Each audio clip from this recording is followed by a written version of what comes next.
অবৈধ অনুপ্রবেশের দায়ে গত ৩ বছরে ২,৮১৫ জন বাংলাদেশিকে গ্রেপ্তার করা হয়েছে। এর মধ্যে ১,৭৪৬ জন বাংলাদেশিকে দেশে ফেরত পাঠানো হয়েছে। সোমবার ত্রয়োদশ বিধানসভার দ্বিতীয় দিনে তিপ্রামথা বিধায়ক রঞ্জিত দেববর্মা, বিরোধী দলনেতা জিতেন্দ্র চৌধুরী এবং সিপিআইএম বিধায়ক নয়ন সরকারের তারকা চিহ্নবিহীন প্রশ্নের লিখিত জবাবে এমনটাই তথ্য দিয়েছেন স্বরাষ্ট্রমন্ত্রী তথা মুখ্যমন্ত্রী ডাক্তার মানিক সাহা। অবৈধ অনুপ্রবেশের দায়ী গত ৩ বছরে অর্থাৎ ২০২২, ২৩ এবং ২৪ সালের ৩১ অক্টোবর পর্যন্ত ২,৮১৫ জন বাংলাদেশিকে গ্রেপ্তার করা হয়েছে।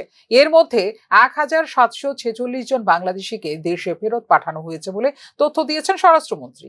গ্রেপ্তারকৃত অবশিষ্ট বাংলাদেশি নাগরিক রয়েছেন মোট ১,০৬৯ জন। এদের মধ্যে জেল হেফাজতে রয়েছেন ৪৭৪ জন, অস্থায়ী ডিটেনশন কেন্দ্রে রয়েছেন ৮ জন, আশ্রয় ঘরে রয়েছেন ২ জন এবং আদালত কর্তৃক জামিনে মুক্তি পেয়েছেন ৫৮৫ জন বলে বিবৃতিতে জানিয়েছেন মুখ্যমন্ত্রী ডাক্তার মানিক সাহা।